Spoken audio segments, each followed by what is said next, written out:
Jam 8 malam Nina sampai di rumah dengan selamat. Tapi melihat suasana rumah yang gelap gulita, ia menyadari kalau suaminya belum pulang. Ia bergegas membuka pintu dan menyalakan lampu depan dan ruang keluarga lalu menyimpan motornya di dalam rumah. Nina yang merasa lelah setelah bekerja langsung masuk ke kamar dan merebahkan setengah badannya di kasur. Sebenarnya lelah badan masih bisa ia istirahatkan, tapi lelah hati karena sikap suaminya bagaimana menyembuhkannya. Pemandangan tadi saat di lampu merah membuat hatinya nelangsa. Nina merasa sudah tidak lagi dianggap oleh suaminya, jarang diajak ngobrol apalagi diajak jalan-jalan. Nina seolah terkurung oleh penjara tak kasat mata, hatinya semakin dingin dengan semakin kurangnya perhatian dari Firman. Apakah harus seperti ini, Mas? Kalau memang kamu berniat menikahi Risa, kenapa sampai sekarang kamu gak lepasin aku? Nina beranjak dari tempat tidurnya, kemudian masuk ke kamar mandi untuk bersih-bersih sambil mendinginkan kepalanya di bawah shower. Ia mencoba mengalihkan pikirannya yang terus mengingat kejadian saat di lampu merah tadi. Hampir setengah jam Nina berada di kamar mandi sampai tubuhnya sedikit menggigil. Selesai mengganti pakaian, Nina kembali merebahkan tubuhnya di kasur dan mencoba memejamkan mata. Sementara di lain tempat, Firman dan Risa sedang duduk di taman di tengah kota. Mereka berdua sedang asyik bercanda dan lupa kalau ada yang tersakiti dengan ulah keduanya. "Fer, pulangnya udah malam, besok kan kita harus kerja," kata Risa. Udah hampir jam 10 ternyata, sampai gak sadar saking nyamannya ngobrol sama kamu, Riz," kata Firman. Risa tersenyum malu mendengar perkataan Firman. "Udahlah gak usah gombal. Bener loh Riz, aku nyaman deket sama kamu, nyambung banget kalau diajak ngomong gak kayak istriku." Firman membandingkan Risa dan Nina. "Dia kan istri pilihan kamu, Fer." Risa mencebik. "Tapi kayaknya aku salah milih istri deh, hanya karena Nina dulu cantik dan penurut. Ternyata kamu malah lebih cantik dan lebih buat aku nyaman, Riz," kata Firman sambil memandang wajah Risa. Risa semakin salah tingkah dengan tatapan Firman. "Yuk pulang, Fer," kata Risa dengan nada manja. Dengan senang hati Firman mengantar Risa ke rumahnya.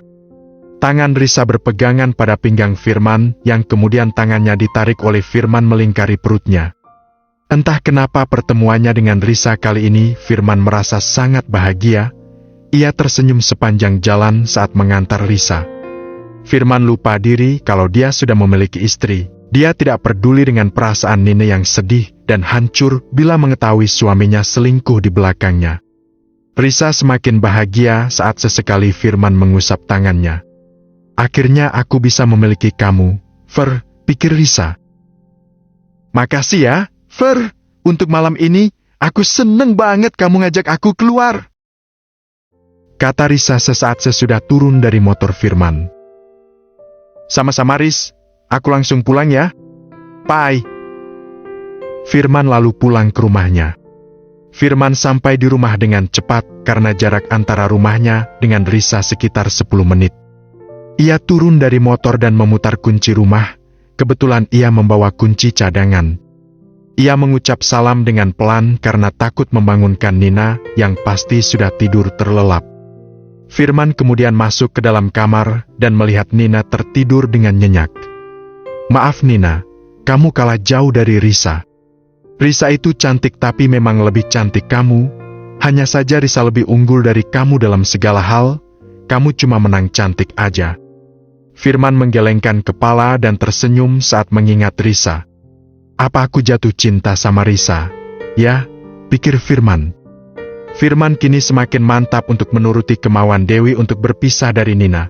Walaupun satu sisi hatinya ragu melepas Nina, tapi sekarang ia mulai merasa nyaman dengan Risa. Mungkin karena seringnya mereka bertemu dan karena Risa juga teman lama Firman, jadi seperti ada cerita yang belum terselesaikan di masa lalu yang ingin mereka lanjutkan. Nina yang mendengar suara pintu kamar mandi dibuka, mengerjapkan matanya. Ia terjaga dari tidurnya mencoba melihat suaminya memasuki kamar mandi. "Sampai malam begini kamu baru pulang, Mas?" Habis ngapain aja kamu sama perempuan itu? Dada Nina sesak dan air matanya menetes memikirkan apa yang suaminya lakukan di luar sana sampai pulang tengah malam.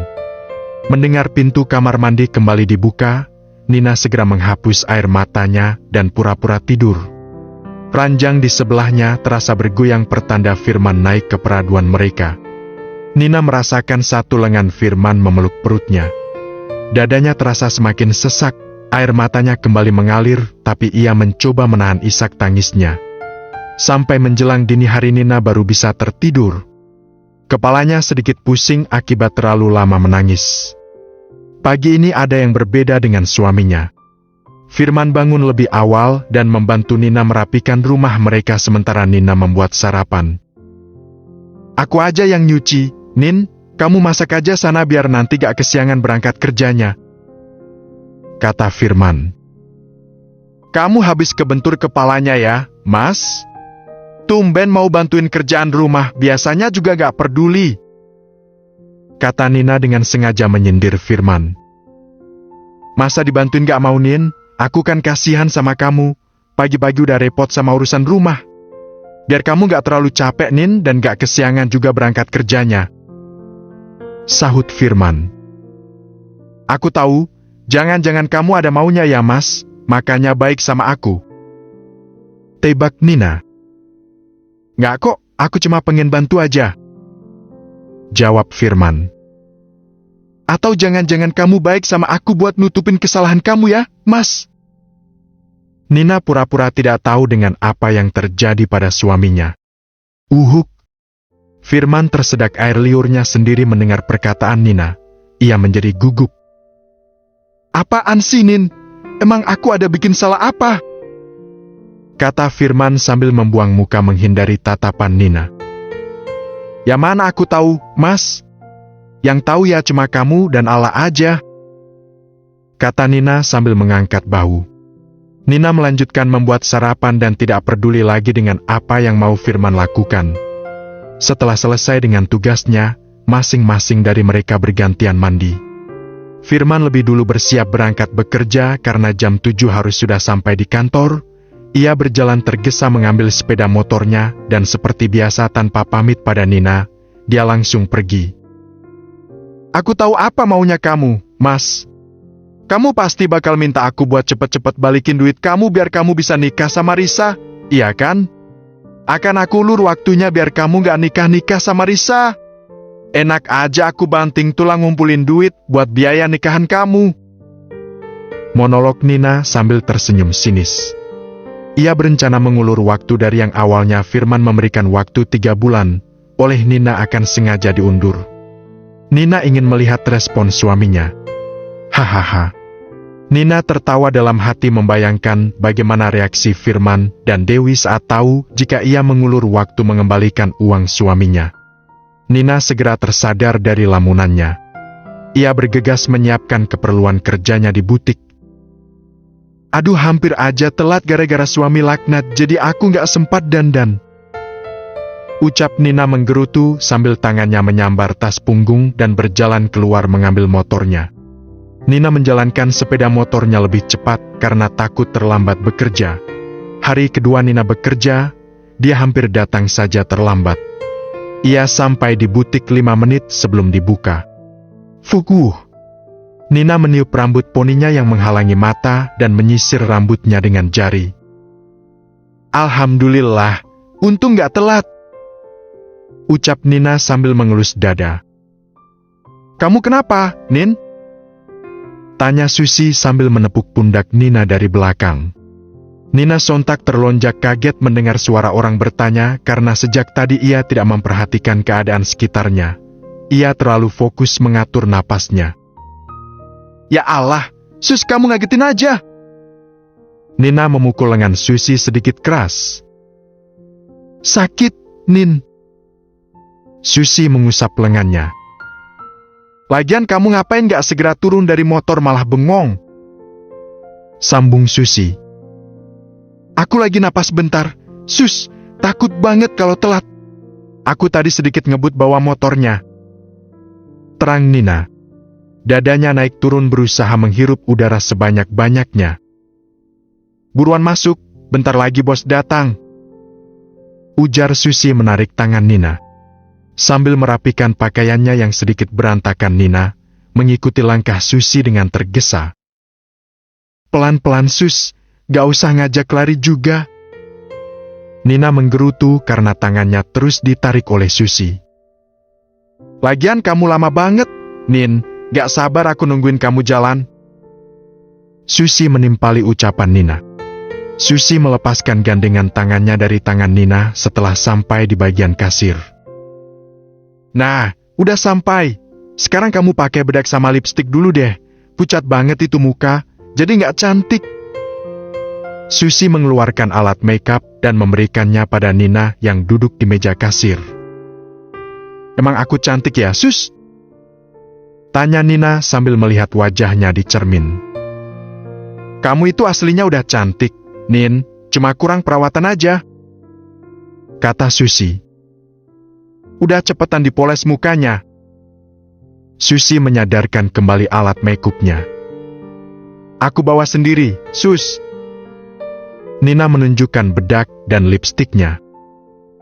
Dandan dulu ah, biar tambah cantik.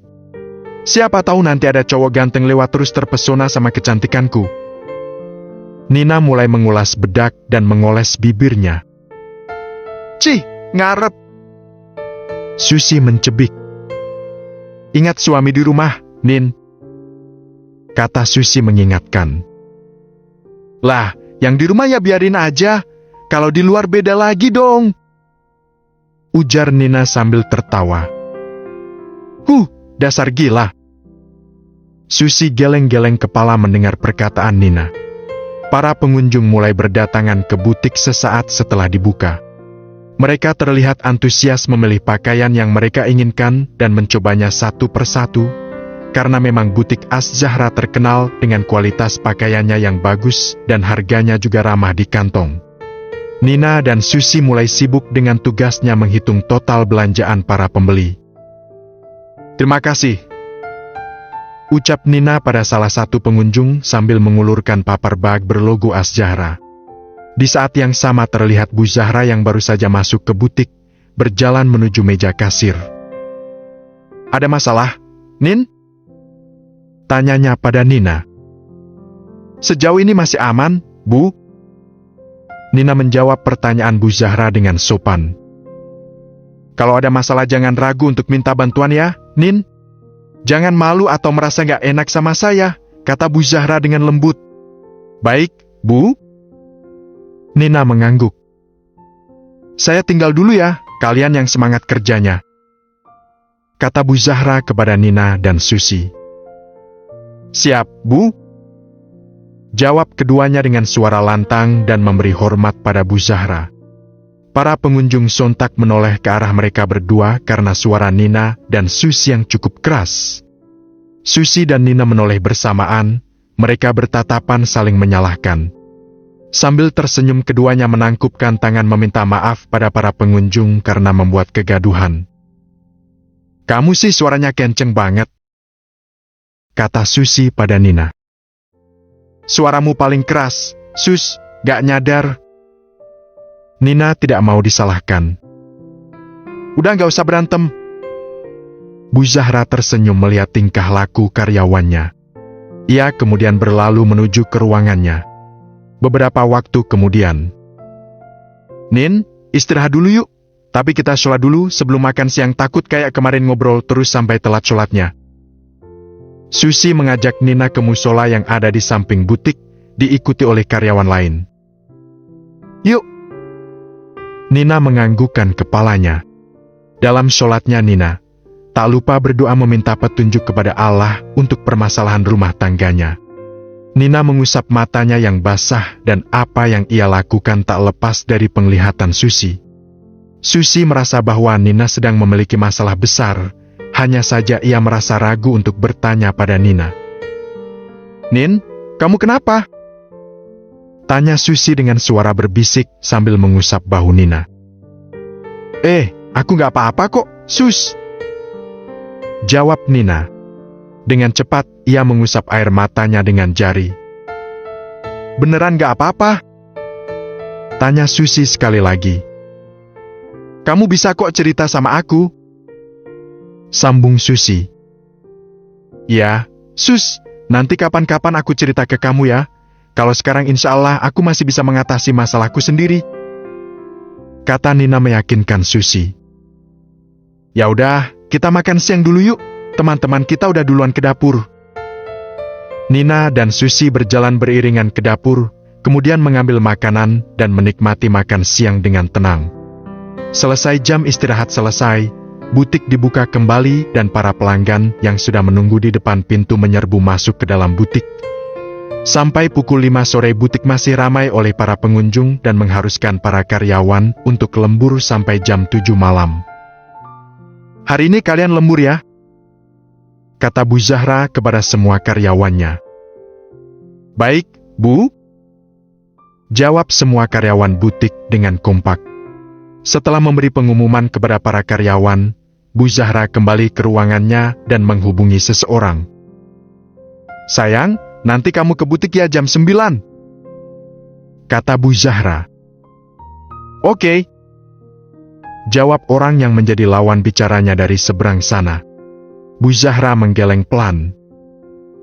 Kebiasaan kalau diajak ngomong jawabnya singkat, padat dan jelas, makanya perempuan pada takut buat deketin. Semakin malam suasana butik semakin ramai padahal sebentar lagi harus tutup. Akhirnya Bu Zahra menambah jam kerja sampai jam 9 malam. Ramai banget ya Sus? Kata Nina. Ya, Nin, harusnya jam 7 kita udah pulang ya. Ini malah makin malam makin ramah. Susi menyahut ucapan Nina. Gak apa-apa Sus, kita kan harus nurut sama Bu Bos biar dikasih bonus banyak, iya gak? Nina menaik turunkan alisnya. Iya, Nyonya. Ujar Susi. Hahaha. Keduanya tertawa bersamaan. Ihem. Terdengar suara deheman yang sontak menghentikan suara tawa mereka dan menutup mulut. Kalian berdua ngapain ketawa-ketiwi sampai gak sadar dilihatin banyak orang? Tanya seorang laki-laki dengan nada dingin. Nina dan Susi hanya menunduk dan saling sikut. Kalau ada orang bertanya itu harus dijawab. Suara dingin kembali terdengar.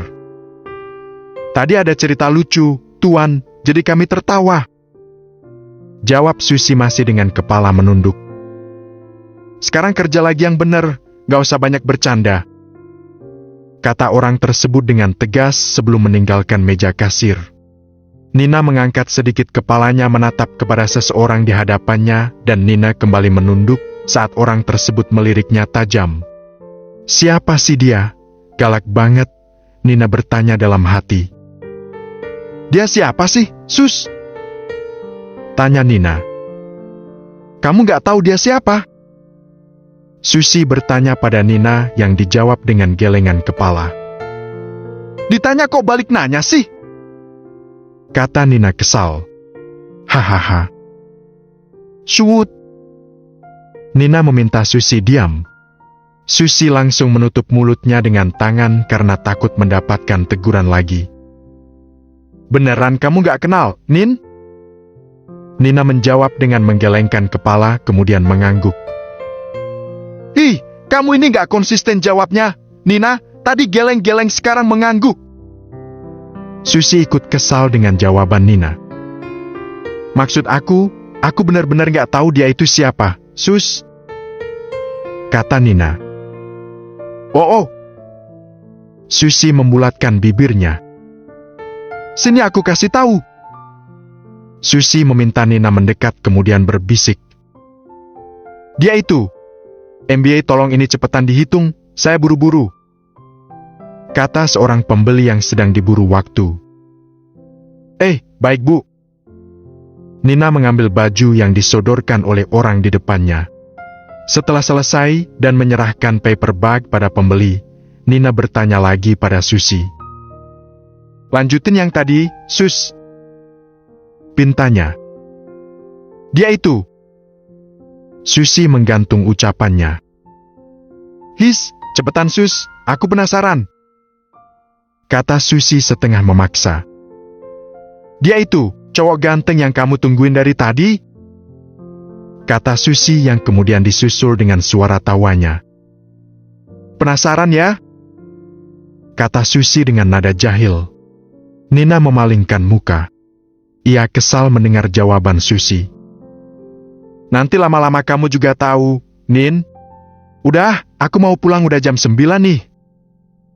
Kata Nina sambil menunjuk jam dinding. Tungguin woi. Teriak Susi yang ditinggal lari oleh